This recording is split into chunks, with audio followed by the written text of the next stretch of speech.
Bismillahirrahmanirrahim.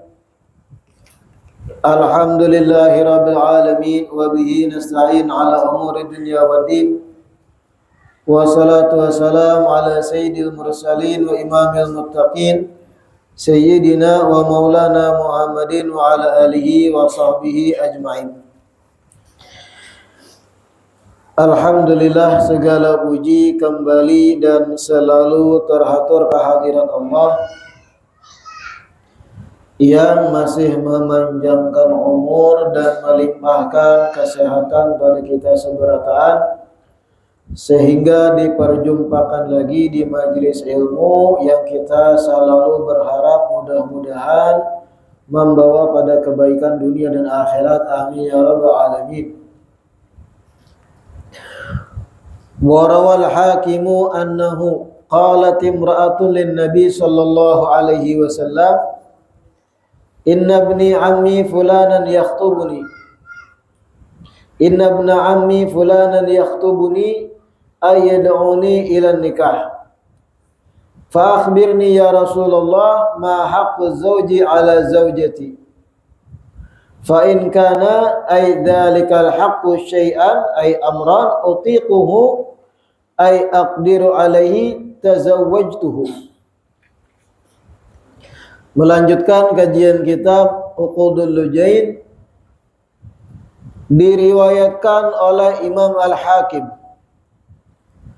annahu, bahwasanya qalat imra'atun lin Nabi sallallahu alaihi wasallam, suatu hari ada seorang perempuan berkata kepada Nabi sallallahu alaihi wasallam, Inna ibna ammi fulanan yakhtubuni ayyad'uni ila nikah. Ujar si perempuan, ya Rasulullah, sesungguhnya sepupu ulun melamar ulun. Anak dari paman ulun, artinya sepupu ulun fulan bin fulan yakhtubuni, melamar ulun, ayyad'uni ila nikah, mengajak ulun untuk menikah.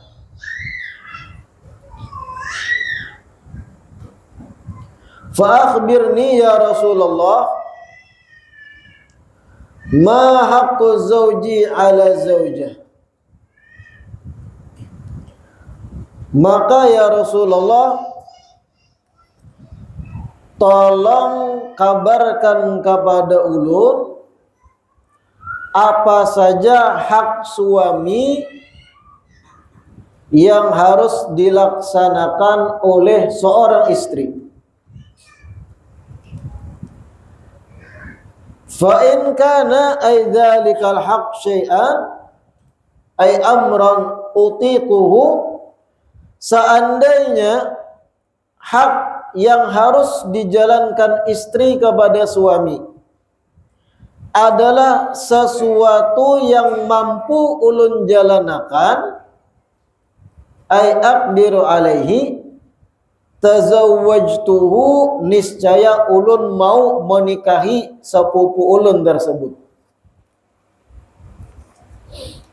Jadi kisahnya ini diriwayat Imam Al-Hakim, ada seorang gadis perempuan datang kepada Nabi mengisahkan, ya Rasulullah, ulun ini dilamar sepupu, dan dalam Islam nikah antara sepupu itu boleh. Pian nih, abah pian beisi ading abah pian bisi anak, sepupu sekali pian. Boleh kawin selama berbeda jenis. Amun sesama jenis nyata ya kada boleh. Sepupu sekali selama beda jenis lakian dan binian boleh menikah dalam Islam. Sudah pernah ulun jelaskan. Hanya saja jar ulama, kalau sepupu sekali tadi sudah karancakan bergabung mulai bahari dari halus, Karancakan bakawan dari halus sampai ganal, sebaiknya jangan menikah juga. Kenapa? Yang ditakutkan syahwatnya kurang. Ketika dipaksakan menikah, sedangkan kenal mulai halus, bakawan mulai halus sepupu sekalian ini, ketika menikahnya rasanya hambar. Artinya kada senafsu ketika dinikahkan dengan orang yang kada dikenal dari halus.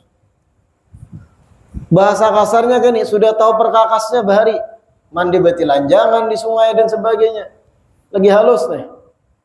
Sehingga memori itu menempel ketika sudah tua, lalu ditakutkan syahwat ketika berhubungan badan itu kurang. Dan ketika berhubungan badan itu kalau syahwat kada maksimal, berimbas kepada kesehatan janin dan anak di kemudian hari. Gegaringan karena anaknya kada sempurna kesehatannya, jantungnya dan sebagainya. Kenapa? Ketika berhubungannya kada maksimal syahwatnya. Justru semakin ketika suami istri berhubungan badan, syahwatnya menggubu-gubu, baik untuk anak. Sampai berpatahan ranjang contohnya. Jangan juga, rugi. Jadi riwayat Imam Al-Hakim ini, seorang gadis datang kepada Nabi, "Ya Rasulullah, ulun dilamar sepupu. Tolong kisahkan kepada ulun, jar gadis ini, apa gerang kewajiban seorang istri terhadap suami? Hak yang harus dijalankan istri terhadap suaminya itu apa ya Rasulullah? Seandainya hak tersebut nyaman haja ulun kerjakan," ujar binian nih, "mampu aja ulun menjalankannya, tazawwajtuhu, ulun terima lamarannya, ulun hakun jadi bininya." Nah itu. Qala sallallahu alaihi wasallam, Nabi pun mengkabarkan, min haqqihi ay annahu ay asya'nu law sala min kharuhu daman wa qayhan falahisathu bikasriha bilisaniha ma addat haqqahu. Ujar Nabi,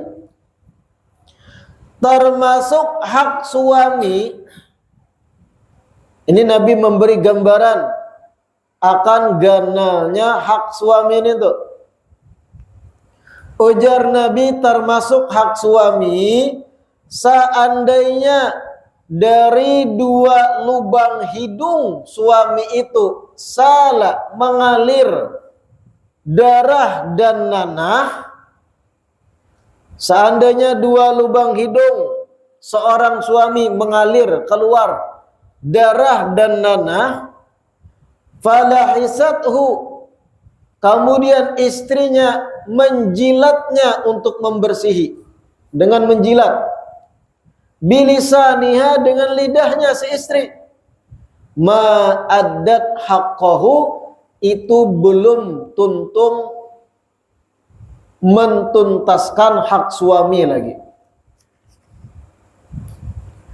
Itu belum dikatakan jar Nabi tunai dah hak suami. Seandainya suami garing, keluar darah di hidung, nang kanan darah, nang kiri qaih nanah, kemudian istri menjilatnya dengan lidah, membersihiakan, jar Nabi itu belum tuntung lagi hak suami. Ini perumpamaan besarnya hak suami. Jadi jangan dicoba, ini perumpamaan. Pahamlah perumpamaan dia. Wajahmu bagaikan rembulan, jar. Bukan kayak bulanmu hanya. Wangimu semerbak bagaikan aroma bunga, bukan kayak itu juga. Perumpamaan. Jangan mendengar ini loh, pian istilah mendarahi hidung. Sebelahnya nanah hingus hapulang. Nah jilat nah. Ada perumpamaan. Seandainya keluar darah dan nanah di hidung suami, dijilat kemudian oleh istri, ma'addat haqqah, itu belum tuntung lagi mentuntaskan hak si suami. Wal minkhar bi kasril kha al mu'jamah mankhir, minkhar atau mankhir. Kharqul anfi, lubang hidung. Law kana ay asya'nu yanbaghi an yajuz li basharin an yasjuda li bashar ay akhar la amartul mar'ata an tasjuda li zawjiha. Lalu jar Nabi melanjutkan gambaran besarnya hak suami. Law kana yanbaghi li basharin an yasjuda li bashar la amartu al mar'ata an tasjuda li zawjiha. Seandainya boleh manusia itu sujud kepada manusia yang lain, seandainya boleh, la amartul mar'ata an tasjuda li zawjiha, niscaya aku akan suruh para istri sujud kepada suaminya, saking besarnya hak suami. Yang pertama diumpamakan Nabi, kalau keluar darah dan nanah dari hidung, dijilat oleh istri, belum tuntas hak suami lagi. Yang kedua, seandainya diperbolehkan Allah Ta'ala, ya Nabi, manusia sujud lawan manusia, seandainya boleh.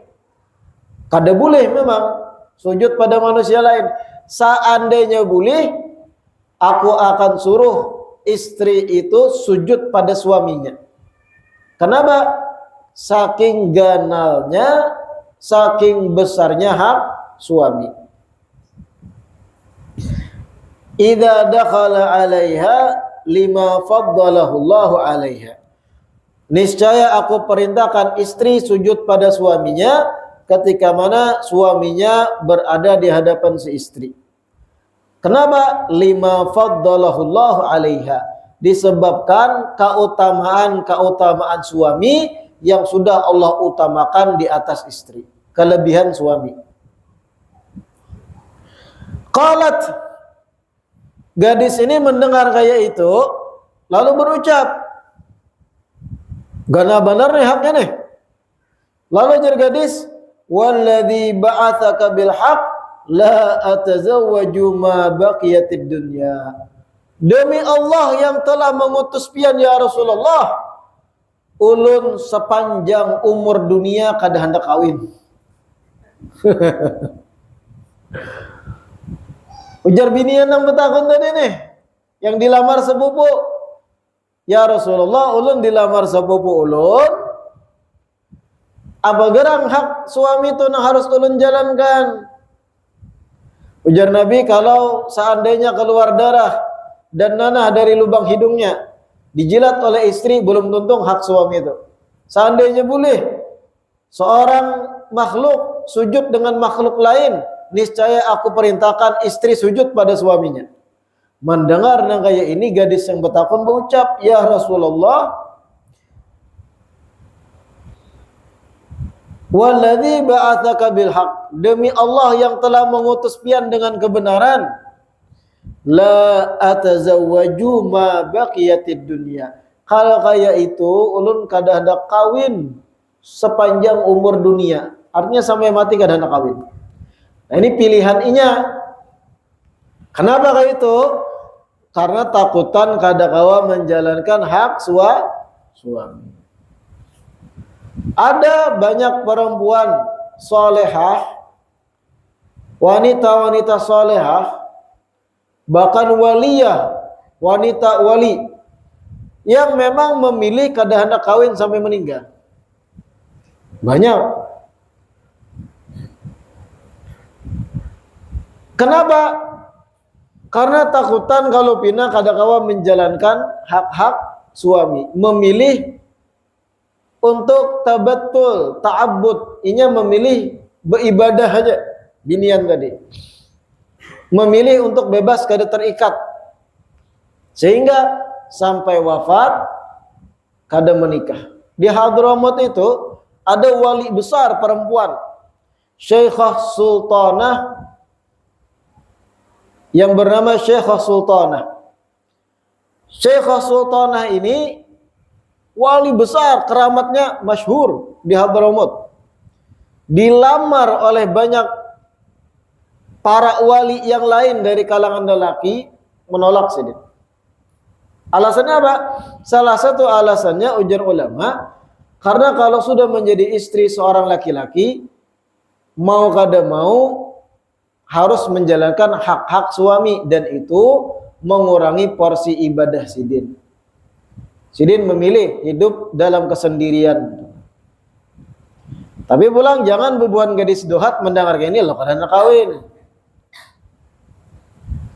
Karena mau kada mau perempuan itu memiliki kebutuhan biologis juga, sebagaimana lakian memiliki kebutuhan biologis.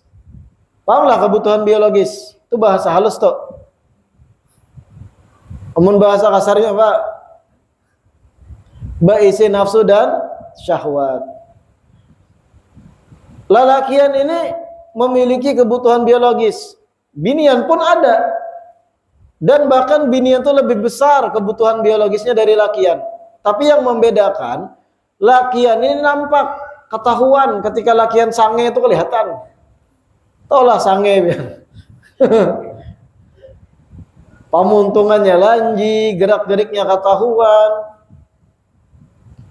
Pokoknya kalau lakian itu sudah syahwat, bahasa kasarnya sange, akalnya di jalan. Separuh akalnya ijazah ulama hilang. Binian sama, tapi binian itu tertutup dengan rasa malu. Ada mau betampai. Makanya jarang-jarang suami istri itu binian yang minta jatah. Padahal ia merindukan itu.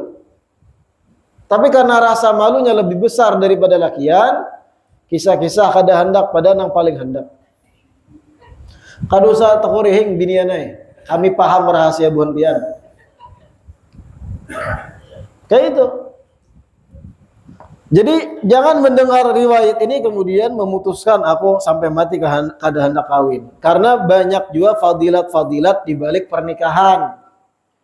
Yang pertama, kada seberataan lakian itu kejam. Kada seberataan lakian itu menuntut hak tarus.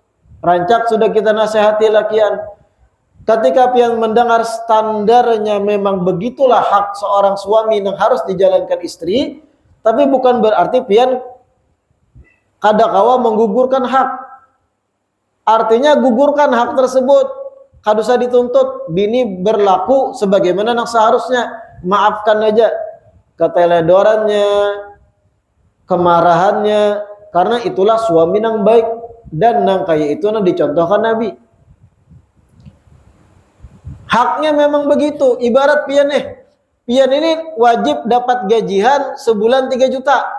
Hak pian dah tuh, karena pian begawi 3 juta gaji pian. Tapi karena itu hak pian, pian bisa menggugurkan. Kadusa gini gaji 3 juta, gaji 1.500.000 ya, karena hak pian. Nah kayak itu juga suami istri.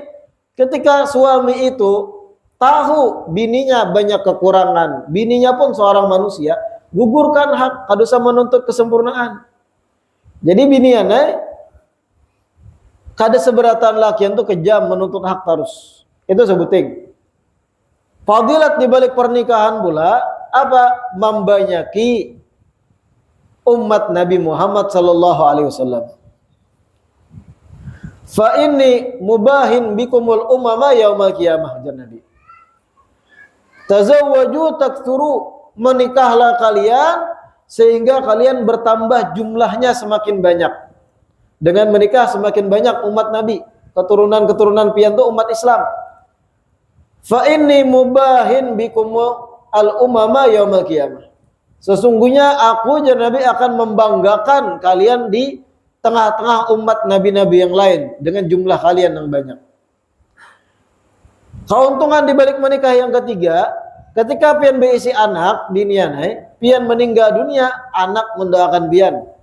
Anak mengirimi pahala, anak mengirimi doa, istighfar, dan itu luar biasa bermanfaat bagi kita dalam kubur.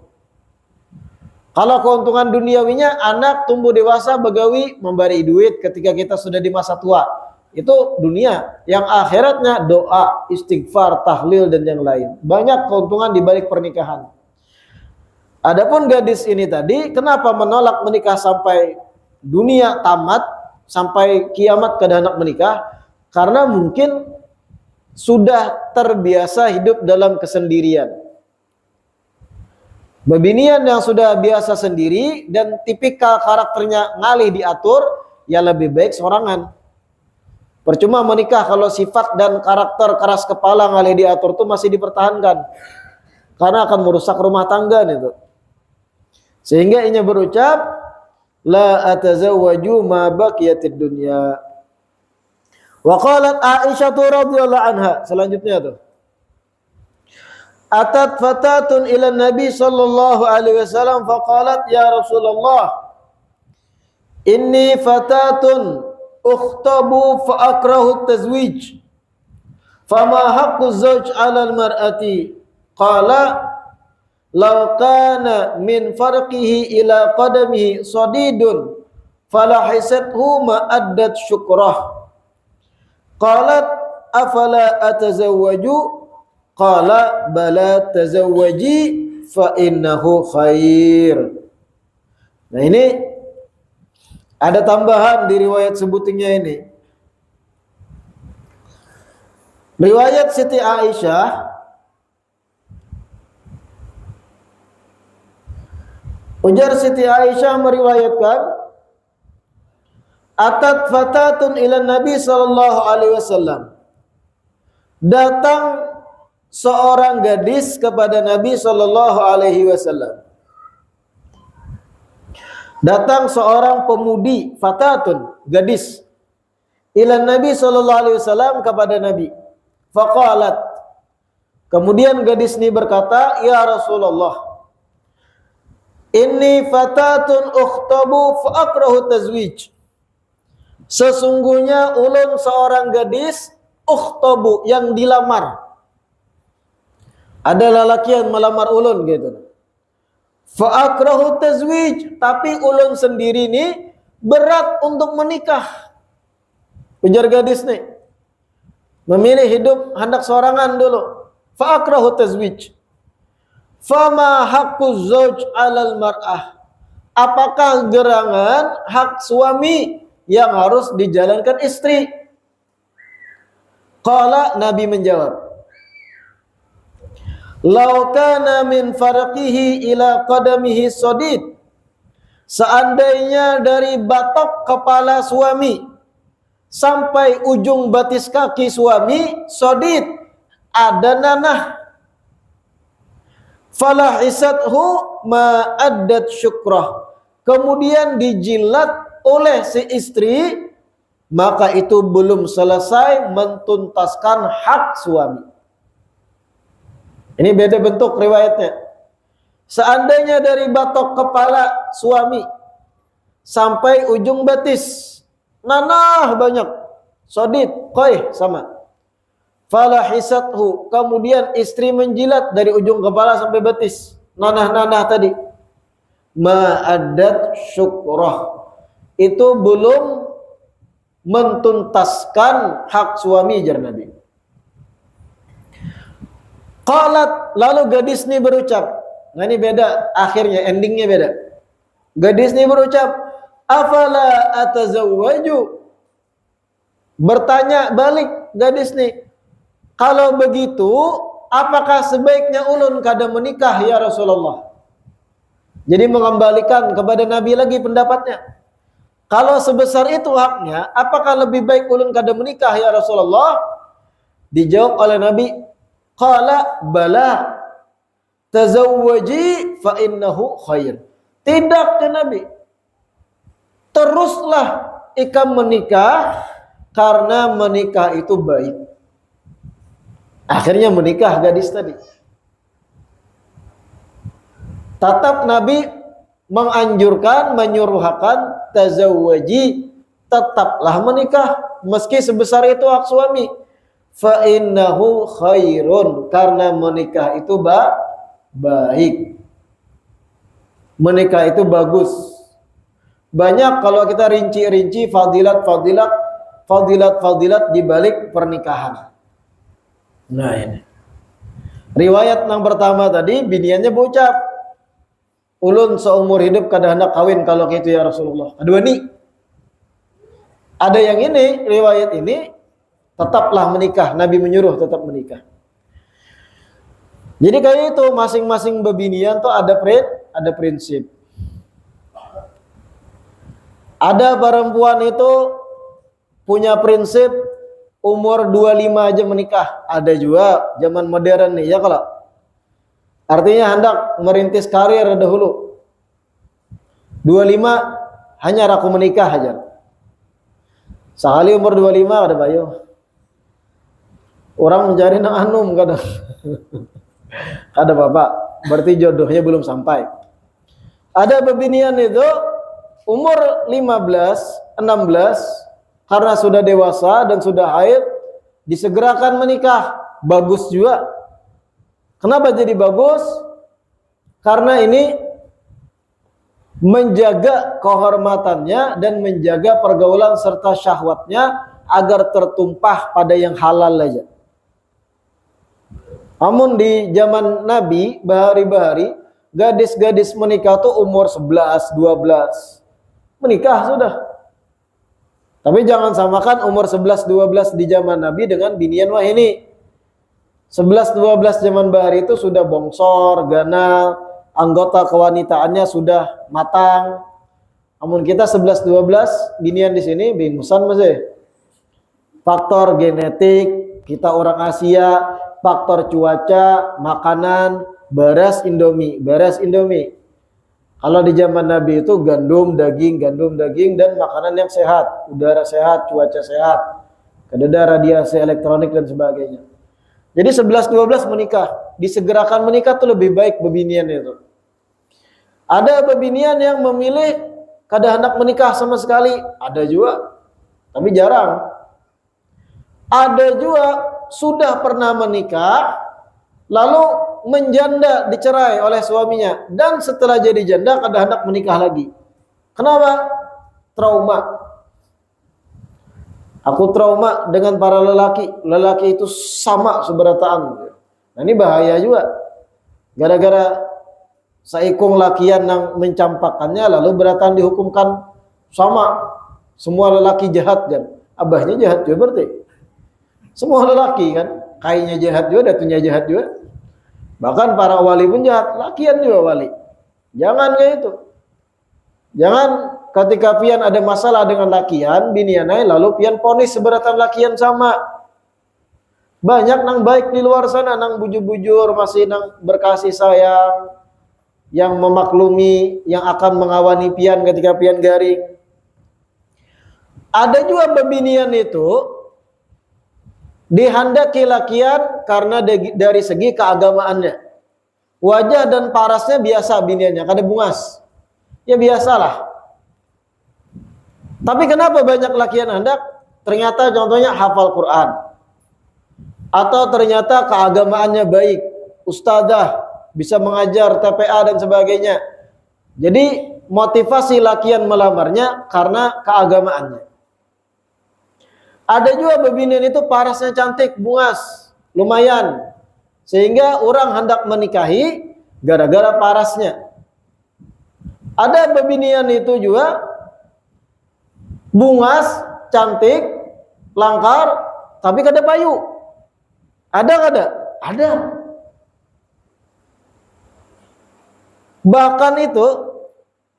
Bahkan ada pepatah Arab yang berbunyi wala aiba fiha ala husniha siwa annaha min banatil baladi.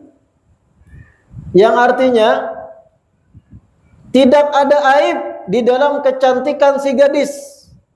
Tidak ada kekurangan, cantik, langkar, bungas gadisnya.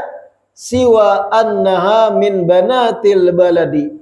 Hanya saja kekurangannya si gadis cantik ini berasal dari kota yang sama, berasal dari kampung yang sama, berasal dari desa yang sama, sehingga orang di desa yang sama kadada yang hendak melamarnya. Kenapa? Karena yu'asiruha, hidup dari halus tapa umbai lawan si gadis yang langkar bungas. Paham lah pian? Terkadang terjadi kasus di desa-desa, ada bebinian 20-an, bujang masih, bungas, putih, langkar, dibanding gadis-gadis sebayanya bungas ini. Tapi perjaka-perjaka yang seumuran, lakian seumuran di kampungnya sendiri, kadada yang wani beparak melamarnya. Bukan kada wani, koler, indah. Padahal bungas, cantik. Kenapa? Masalahnya itu tadi, wala aiba fiha ala husniha siwa annaha min banatil baladi. Kadada aib, kadada kekurangan dari segi kecantikan dan parasnya. Cuman satu kekurangannya. Si perempuan, si gadis cantik ini berasal dari wilayah yang sama dari lakian-lakian yang calon atau lakian-lakian yang berkemungkinan untuk melamarnya. Ketika lelakian tumbuh dewasa di satu desa berbarengan dengan seorang gadis, artinya dari umur 4 tahun, 5 tahun bakawanan dari halus, lakian dan gadis nih. Ya tadi jerulun diumpamakan mandi bersama mungkin di sungai, becawatan wara, salto tapa umbai, menyasahi ayam urang beramian sambil dihingusan di hidung. Jadi lelakian-lelakian ini sudah bakawanan dari halus, tahu kayak apa masa kecilnya si binian tadi, behingusan.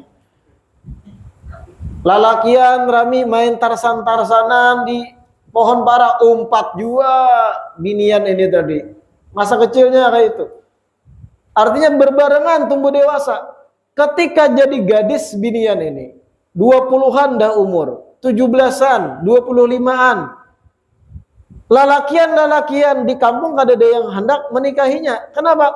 Karena terekam dalam memori lalakian-lalakian masa kecilnya Bahari. Bahari ini salto di jembatan Duhat lawan kami. Ini contoh. Tapi kada beratan sama kasusnya. Ada juga yang tumbuh dewasa bersama, tapi karena binian ini rumahan, di rumah terus, walau sekampung tetap dinikahi. Tapi ini pepatah Arab tadi, biniannya rami bakawanan mulai halus, bungas langkar ketika sudah dewasanya, tapi kada ada yang melamarnya, laki-laki di kampung, karena terekam masa behingusannya Bahari, masa kuridihan Bahari. Tahu kuridihan lah, masih korengan Baharinya. Wah ini bujurnya bersih, skincare, perawatan. Tapi nangaran lakian tetempel memori di kepala masa halusnya, masih hirang lutungnya, nang rambutnya berbau getah lagi Bahari. Lalu kedua ini beparak. Siapa yang menikahi pada umumnya orang luar. Karena orang luar ini kadang muasir, kadang hidup sejaman. Tahunya yang sudah ketika gananya, bungasnya. Kadang dia tersimpan di memorinya masa kecil nang salto tabalik di jembatan Duhat tadi kada terpikirnya. Kada terpikir nang masanya nang tarsan-tarsanan juga di pohon para, rabah, bubukahan, nyasai ayam urang lah, mahantam itik urang lah. Itu tadi perumpamaan Arab, wala aiba fiha ala husniha siwa anha min banatil baladi. Kada ada aib, kada ada kekurangan di paras cantiknya, tapi sebutin kekurangannya. Siwa anha min banatil baladi. Inya tumbuh dewasa di tempat yang sama dengan para lelakian di situ. Tapi ini kada berataan sama, terkadang terjadi juga pernikahan antar penghuni desa karena mungkin perempuannya baik dan masa lalu itu dilupakan oleh lakiannya. Yang penting sekarang lebih berpikir untuk masa depan. Nah, masa depannya berubah, baik, bagus, dinikahi. Yang tadi itu terjadi juga ranjak. Yang memayuakan siapa? Lakian luar. Itu banyak terjadi gitu. Bukan berarti biniannya ada aib, bungas. Tapi nangaran lakian di Bahari terkumpul, tumbuh dewasa, mandi bitilanjang bersama, di bawah terik matahari berhujan panas. Tahu dah ini Bahari lengkap, mandian ini apa? Aku jadi biniku. Berataan lakian tahu kisahnya Bahari di sini di kampung. Amun aku kawin, ya aku ditawakan kawanan, kawan Bahari. Nah kan gitu. Nah, orang-orang luar nang menikahi biasanya. Yang kada terkumpul masa kecilnya. Karena kita lakian itu tertempel, memori-memori masa lalu itu tertempel. Kadang awal kita membuang ini tuh. Bungas kayak apapun inya kita ingat Bahari ini. Wah, hirang ko di dia. Oh, bahari ini menyasahi warik juga lawan aku di hutan. Oh, bahari ini paharatnya menabang halaban. Contohnya. Kira-kira paham lah? Biasanya yang luar yang menikahi. Tapi pada intinya ketika ada gadis masih belum ada yang menikahi, terkadang karena ada prinsipnya. Banyak yang sudah melamar ditolaknya. Karena ada prinsip mungkin, ada kriteria yang dihendaki dan itu wajar. Karena pernikahan itu ada semudah itu tuh. Salah-salah memilih suami sangat berpengaruh untuk keagamaan. Timbul talaki orang nang dunia terus. Bisi suami nang dunia wara terus sembahyang kada sembahyang. Bujure gajiannya tetap 5 juta sebulan. Mapan lakinya, tapi kada penyembahyang, sakit juga kayak pendidik anak biniannya. Jadi mungkin ada kriterianya. Jadi kada menikah juga. Tergantung biniannya. Kira-kira paham lah. Adapun di dua riwayat tadi, yang pertama tuh seumur hidup kada kawin ya. Karena mungkin memilih untuk itu. Tapi riwayat kedua, malah Nabi menyuruh memerintah tazawwaji, tetap ia kawin. Fa innahu khair, karena dengan menikah itu baik. Nah, wallahu a'lam.